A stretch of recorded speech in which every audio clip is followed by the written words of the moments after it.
जय हिंद प्यारे दोस्तों। आज एक इकोनॉमिक्स का क्लास रहेगा छोटा सा, वैल्यू, वेल्थ एंड वेलफेयर। ठीक है, समझते हैं कंसेप्ट क्या है, क्लासिफिकेशन क्या है, कंपेरिजन क्या है, इन सब के बारे में समझते हैं। काफ़ी छोटी क्लास रहेगी, बने रहिएगा। और छोटी सी रिक्वेस्ट है, चैनल को सब्सक्राइब करिए, टेलीग्राम को ज्वाइन करिए। ओके, चलिए समझते हैं। Sunlight, is sunlight wealth? अगर कोई आपसे ये पूछे is sunlight wealth, value in use free goods, ठीक है, value in exchange economic goods, क्या कह रहा है समझिए। अगर कोई चीज़ आपने फ्री में यूज किया, कोई भी चीज़ आपने यूज किया ऐसा जिसका जो फ्री मिल रहा है, तो वह गुड्स है, उसे फ्री गुड्स कहते हैं और किसी वैल्यू में यूज कर रहे हो। लेकिन अगर आपने उसे चेंज कर दिया, जैसे यहाँ पानी है, पानी को आपने चेंज करके बॉटल में बंद कर दिया, ठीक है, तो यह क्या हो गया, इकोनॉमिकल गुड्स हो गया। कैसा गुड्स हो गया, इकोनॉमिक गुड्स हो गया। नदी में आपने पानी पी लिया, आपको कोई मना नहीं करेगा, यह कैसा गुड्स हो गया, फ्री गुड्स हो गया। लेकिन आपने सनलाइट खड़े कर धूप ले लिया, विटामिन डी अपना बढ़ा लिया, कोई नहीं बोलेगा। लेकिन आपने उसी सनलाइट को सौर पैनल लगा के दूसरे को लाइट सप्लाई किया, बेच दिया, तो वह कैसा हो गया, इकोनॉमिक गुड्स हो गया। In economics we only study goods with value in exchange, ठीक है। हम लोग इकोनॉमिक्स में क्या पढ़ते हैं, कैसा पढ़ते हैं, जो पैसे की बात करता है। फ्री वाला बात यह इकोनॉमिक को शोभा नहीं देता है। इकोनॉमिक्स में क्या पढ़ते हैं, वैल्यू इन एक्सचेंज, इसी को ही पढ़ते हैं। Value in use free goods जो होता है, इसको हम इकोनॉमिक्स में नहीं पढ़ते हैं। तीन पिलर्स होता है वैल्यू का, यूटिलिटी, एस्क्रेसिटी, स्कैरसिटी बोलते हैं जो कहें आप लोग, और तीसरा होता है ट्रांसफरेबिलिटी। ठीक है, इन तीनों को एक सिंपल कोड में समझा देता हूँ। देखो, यूटिलिटी का मतलब क्या होता है, सेटिस्फाई अ वांट, आपको जो चाहिए आपको वो मिल गया, आप उससे सेटिस्फाइड हो गए, इसे कहते हैं यूटिलिटी। हमें भूख लगी, हमें कोई ब्रेड खिला दिया, हमारा भूख शांत हो गया, इसे कहते हैं यूटिलिटी। वहाँ पर यूटिलिटी क्या हुआ, आपका भूख हो गया, आप किससे शांत हुए, ब्रेड से शांत हुए। स्कैरसिटी क्या होता है, स्कैरसिटी होता है जैसे मान के चलो कि मार्केट में डॉक्टर ने बोला सेब खाओ सबकी बीमारी सही हो जाएगी, मार्केट में गए 10 किलो ही सेब मिला और चाहिए हम लोग को 100 किलो सेब, तो बताओ यहाँ पर स्कैरसिटी हो गया। तो स्कैरसिटी मार्केट कैसे मेंटेन करता है, डिमांड कम, ठीक है, डिमांड कम और सप्लाई ज़्यादा, ठीक है, डिमांड कम और सप्लाई ज़्यादा, तो प्राइस कैसा हो जाएगा, कम हो जाएगा। उल्टा कर लो, आपका डिमांड, सप्लाई और प्राइस, इन तीनों पर ही बात होती है। अगर आपका डिमांड ज़्यादा है, सप्लाई कम है, तो प्राइस कैसा रहेगा, प्राइस ज़्यादा रहेगा। आपका डिमांड डिमांड मान के चलो कि कम हो गया, सप्लाई आपका ज़्यादा हो गया, तो आपका प्राइस कैसा रहेगा, कम हो जाएगा। ये तीनों हमेशा आपस में एक दूसरे के दुश्मन होते हैं, हमेशा समान बात नहीं करते हैं, ये तीनों आपस में दुश्मन होते हैं। चलो अगला, economic value, value in exchange. हम लोग इकोनॉमिक्स में किस वैल्यू की बात करते हैं, जो एक्सचेंज करने से वैल्यू मिलती है। आपके खेत में गेहूं है, ठीक है, गेहूं के अनाज है, उससे आपने फ्लोर बना लिया, आटा बना लिया, तो यह क्या हो गया, वैल्यू इन एक्सचेंज हो गया। हम इसकी बात करते हैं, ध्यान रखना आप। चलो थोड़ा वेल्थ को डिफाइन करते हैं। वेल्थ का मतलब क्या होता है, प्रोस्पेरिटी, एबंडेंस, परचेजिंग पावर। देखो आपके पास वेल्थ है तो क्या होगा, प्रोस्पेरिटी रहेगी, आप खुश रहोगे, खुशहाल रहोगे, समृद्ध रहोगे। एबंडेंस होगा, कोई भी सामान की दिक्कत होगी, अगर आपके पास पैसा है, आपने ऑर्डर किया, ऑनलाइन आपके पास खाना आ गया, आपने खा लिया, पैसा नहीं है, ऑनलाइन ऑर्डर कर दोगे, कैसे ऑर्डर कर दोगे, तो एबंडेंस हो जाता है। परचेजिंग पावर आपकी बढ़ जाती है, आप जब मॉल जाओगे, कुछ लोग तो मॉल जाता है घूम के चला जाता है, लेकिन पैसा है, जब भी मॉल जाओगे कुछ खरीद के लाओगे, जब भी कहीं बैठोगे रेस्टोरेंट में कुछ खा पी के जाओगे, आपके पास पैसे हैं तो परचेजिंग पावर बढ़ जाएगी। सिंपल सी बात है, anything that has value in exchange, ठीक है, कुछ भी है जो वैल्यू एक्सचेंज को करता है, उससे ही हम लोग इकोनॉमिक में पढ़ते हैं। चलो प्राइस इक्वेशन के बारे में समझते हैं। Value plus monetary terms equal to price, ठीक है। प्राइस क्या होता है, price is the monetary expenses of value. कोई भी वस्तु है, कोई भी वस्तु है, मान लो ये मोबाइल है, तो इस मोबाइल को एक हमने फिक्स कर दिया, ये मोबाइल कितने में बेचेंगे हम लोग 10,000 में बेचेंगे, हमने फिक्स कर दिया ना। तो ये जो हमने फिक्स किया, ये जो हमने इसकी वैल्यू रखी, मतलब मॉनेटरी टर्म में हमने इसकी जो वैल्यू रखी, इसी को बोलते हैं प्राइस। हम एक रिंग लेनी है, एक डायमंड की रिंग लेनी है, तो इसकी हमने एक प्राइस फिक्स कर दिया कि ये 25,000 की है, तो हमने इसकी जो वैल्यू फिक्स कर दिया, हमने जो इसकी वैल्यू बता दी कि ये 25,000 की, यही इसकी प्राइस है। तो प्राइस को कैसे एक्सप्रेस करोगे, price is the monetary expansion of value, price is the monetary expansion of value. चलो एक लॉजिक ट्रैप समझते हैं, मनी वर्सेज वेल्थ। अच्छा, all money is wealth but not all wealth is money. इसको समझो ध्यान से। हमारे पास जो भी पैसा लिक्विड में है, जो भी कैश है, जो भी अकाउंट में है, वो आपका क्या है? वो आपका मनी है। लेकिन अगर हमारे पास कोई घर है, हमारे पास कोई घर है, तो ये घर कैसा है? ये घर कैसा है? ये घर हमारा वेल्थ है। ये घर कैसा है? ये घर हमारा वेल्थ है। हमारे पास कोई लिक्विड है, कोई नोट है, कोई पैसा है, तो ये हमारी मनी है।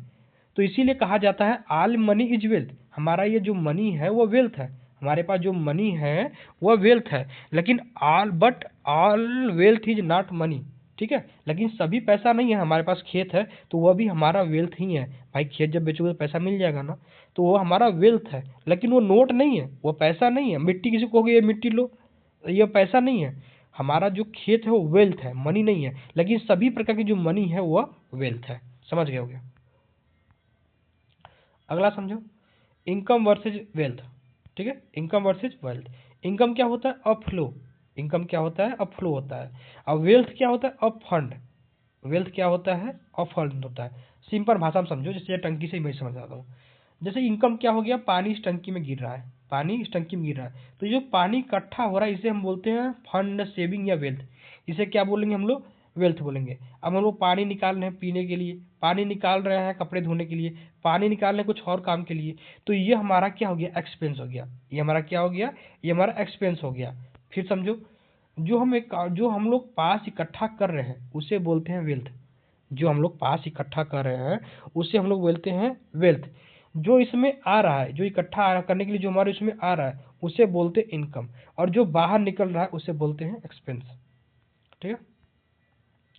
The cycle of economics. Cycle of economics. एक होता है जनरेट इनकम, एक होता है क्रिएट वेल्थ, एक होता है एसेट, और एक होता है एसेट यूटिलाइजेशन। अब इन सब में क्या डिफरेंसेस है ध्यान समझो। जनरेट इनकम, हमने कोई पैसा इकट्ठा किया। ठीक है, हमने सेल मतलब कहीं जॉब किया, हमने कुछ काम किया, हमने कुछ पैसा इकट्ठा किया, यानी हमने इनकम किया। हमने उसे एक्यूमुलेट किया, हमने उसे इकट्ठा करके रखा। ठीक है, अब हमारे पास पैसे ढेर सारे हो गए, हमारा मन किया तो हमने एक फोर व्हीलर ले लिया, हमने एक बाइक खरीद ली, हमने एक घर खरीद लिया। तो हमने क्या कर लिया? हमने अपना वेल्थ जो है, हमारा जो अपना पैसा है उसको किसी और रूप में लगा दिया। तो वो हमारा क्या हो गया? वो हमारा वेल्थ हो गया। वो हमारा क्या हो गया? वो हमारा वेल्थ हो गया। लेकिन अब उस वेल्थ को हम किसी भाड़े पर दे दें। उससे जैसे मान लो कि हमने किसी शहर में, मान लो सबसे अच्छा हम बनारस की बात करते हैं, हमने बनारस में एक ज़मीन खरीदी। हमने ज़मीन खरीदी तो उसके लिए पैसा दिया। ठीक है, मान लो पहले हमने सरकारी जॉब की, प्राइवेट जॉब की, हमने पैसा कमाया, उस पैसे को हमने अपने बैंक में सेविंग किया, कई सालों तक सेविंग किया। जब हमारे पास पैसे ढेर हो गए तो हमने क्या किया? उस पैसे से हमने घर खरीद लिया। हमने क्या किया? घर खरीद लिया। अब उस घर को हम लोग क्या करेंगे? किसी को भाड़ा पर दे देंगे कि भाई बच्चे यहाँ पर रहेंगे, फैमिली यहाँ पर रहेगी, तो वह मुझे हर मंथ क्या देंगे? वह मुझे हर मंथ रेंट देंगे। हर मंथ क्या देंगे? रेंट देंगे। तो यह क्या हो गया? उस रेंट को फिर हम अपने अकाउंट में जनरेट करेंगे। मतलब यह क्या है? साइकिल है। समझे? ध्यान समझो। एक तरफ हमने पैसा ही हमने कमाया, पैसों को हमने अपने घर में लगाया, फिर हमें रेंट मिला और रेंट से फिर हमारा इनकम जनरेट होने लगा। इसे कहते हैं साइकिल ऑफ इकोनॉमिक्स। इकोनॉमिक्स में हम यही पढ़ते हैं, पैसे का सही उपयोग। हम किस तरह से पैसे का सही उपयोग करेंगे, किस तरह से अपनी मनी को वेल्थ में बदलेंगे और वेल्थ से कैसे फिर से इनकम जनरेट करेंगे। Classifying wealth. वेल्थ की क्लासिफाइंग करते हैं ऑनरशिप के हिसाब से भी करते हैं। कैसे? एक होता है एक्सक्लूसिव प्रोफेशन, एक होता है ऑन्ड बाई सोसाइटी। कैसे? देखो, तुम्हारे पास कोई जमीन है, तुम्हारे पास सोना है, तुम्हारे पास ट्रैक्टर है, तो तुम्हारा वो कैसा है? इंडिविजुअल है। तुम्हारा कैसा है? इंडिविजुअल है। बात समझे कि नहीं? जैसे मान लो तुम्हारा खेत है, तो खेत की जो रजिस्ट्री है वो तुम्हारे नाम पे है। तुमने कोई ट्रैक्टर खरीदा तो वो तुम्हारे नाम पे है, तो वह तुम्हारा वेल्थ कैसा है? वह तुम्हारा मनी नहीं, वो तुम्हारा वेल्थ हो गया। तो तुम्हारा वेल्थ कैसा है? इंडिविजुअल है। कैसा है? इंडिविजुअल है। लेकिन कोई सोशल वर्क है, मान के चलो कि कोई पब्लिक पार्क है, कोई पब्लिक पार्क है, तो पब्लिक पार्क किसी एक की होती है कि एक पब्लिक पार्क में भैया बस यही भैया जाएंगे, बाकी कोई नहीं जा सकता क्योंकि इन्हीं का है। ऐसा कुछ नहीं है ना। पब्लिक पार्क सबका होता है, उसकी ऑनरशिप जो होती है गवर्नमेंट के पास होती है। अब गवर्नमेंट क्या है? जनता का राजा है। ठीक है, जनता के समूह का राजा है, तो ऑनर सबके पास हो गया। कोई मेट्रो है, मेट्रो में सब बैठ के जा रहा है, तो किसी एक का मेट्रो नहीं है ना। कोई ये नहीं कहेगा ये चलो मेरा मेट्रो है उतर जाओ, मेरा मेट्रो है बैठ जाओ, ऐसा नहीं कहता है ना, सरकारी है। तो इस हिसाब से उसको बोलते हैं सोशल वेल्थ। एक होता है इंडिविजुअल वेल्थ जो आपका खुद का है, एक होता है सोशल वेल्थ। चलो अगला वे होता है क्लासिफाइंग वेल्थ की बाउंड्रीज। अच्छा, वेल्थ की बाउंड्रीज कैसे होती है? एक होता है नेशनल वेल्थ, एक होता है यहाँ थोड़ा गलती लिखा गया है, कंपोजिशन वेल्थ होगा, ठीक है, कंप्रोपाल्टियन वेल्थ लिखा हुआ है यहाँ पर है। तो इन दोनों में डिफरेंस क्या है? देखो, जो नेशनल वेल्थ होता है, जैसे मान के चलो भारत है, अब भारत के बगल में पड़ोसी देश है, पाकिस्तान है, म्यांमार है, बांग्लादेश है, भूटान है, चीन है, नेपाल है, अफगानिस्तान भी आता है, पीओके के आसपास, वो मतलब थोड़ा सा विवादित इलाका में आता है, और आपके श्रीलंका है, मालदीव है, ये सब भारत क्या है? पड़ोसी देश है। तो भारत का जो पड़ोसी देश, इसका मतलब है कि भारत की बाउंड्री फिक्स है, भारत का जो जमीन है उसकी बाउंड्री फिक्स है, इसके आगे भारत की बाउंड्री नहीं है, इसके आगे भारत का एरिया नहीं है। भारत ऐसा नहीं कि जाके चाइना में खेती करना शुरू कर देगा, नेपाल में खेती करना शुरू कर देगा, ऐसा नहीं कर सकता, क्योंकि भारत की जमीन, भारत का वेल्थ जो है एक सीमा में निर्धारित है, समझ गए? भारत की जैसे नदियाँ हो गई, वो भारत की नदियाँ हो गई, भारत का जो स्टेट का रिसोर्स जैसे कोयला है, केमिकल्स हैं, मिनरल्स हैं, वो भारत के बाउंड्री के अंदर जो है भारत की हो गई, तो उसे हम लोग बोलते हैं नेशनल वेल्थ। उसे बोलते हैं किसी एक राष्ट्र के अंदर पाए जाने वाले सभी मटेरियल को नेशनल वेल्थ में काउंट करते हैं।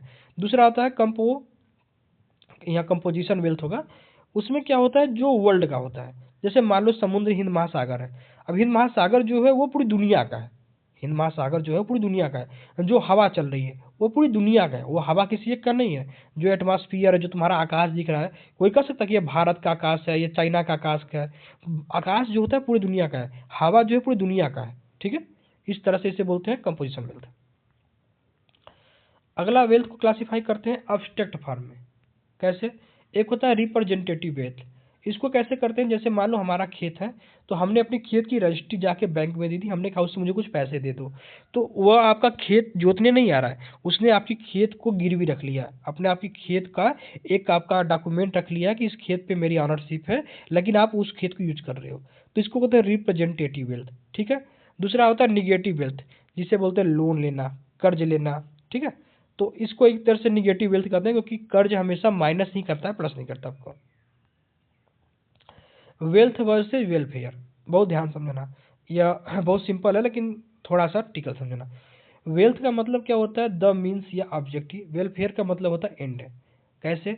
जैसे आपने कुछ कमाया, ठीक है, आपने कुछ कमाया, तो आपका मन भर जाएगा, आप कुछ और कमाएंगे, कुछ और कमाएंगे, कुछ और कमाएंगे, तो ये इस तरह से कहते हैं वेल्थ का कोई एंड नहीं होता है। वेल्थ का मतलब होता है आप कमाते जा रहे हो, आगे बढ़ते जा रहे हो। लेकिन वेलफेयर का मतलब क्या होता है? जहाँ आप दान कर रहे हो, जहाँ आप रुक गए हो, जहाँ आपके मन हो गया कि हमारी जो इनकम है वो कंप्लीट हो चुकी है, तो उसे हम वेलफेयर कहते हैं।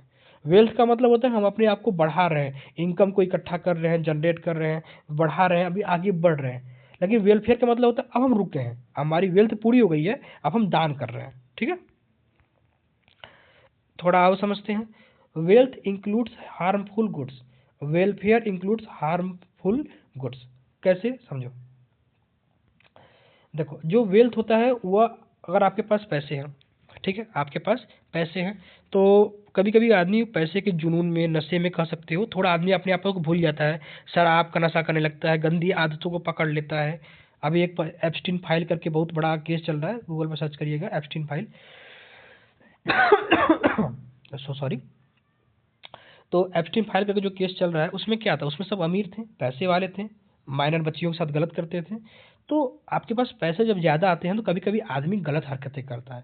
लेकिन जो वेलफेयर होता है, वेलफेयर का मतलब होता है जैसे अपने परिवार का पालन पोषण करना, किसी को दान पुण्य करना, इसमें कुछ गलत नहीं होता। उससे आदमी अपने हार्मफुल, अपनी गंदी हैबिटों को बाहर निकालता है, वो गलत नहीं करता। अगर आपके पास ज़्यादा पैसे, आप दान कर दो, लेकिन पैसे रख के गुंडई ना दिखाओ, किसी पे अत्याचार मत करो, वो गलत है। वेलफेयर करो, ठीक है। चलो एक छोटा सा समरी देख लेते हैं। वैल्यू मतलब क्या होता है? Require, utility, scarcity, transfer, transferability, exchange, ठीक है। मनी क्या होता है? A subset of wealth, all money is wealth but not all wealth is money. इस लाइन को याद रखना। Income versus wealth, income is a flow और वेल्थ इज अ फंड। जैसे कोई टंकी है, इसमें पानी गिर रहा है, तो यह फंड हो रहा है, ये मान लो इनकम हो गया, तो यहाँ पर फंड आपका इकट्ठा हो रहा है। यहाँ पर क्या हो रहा है?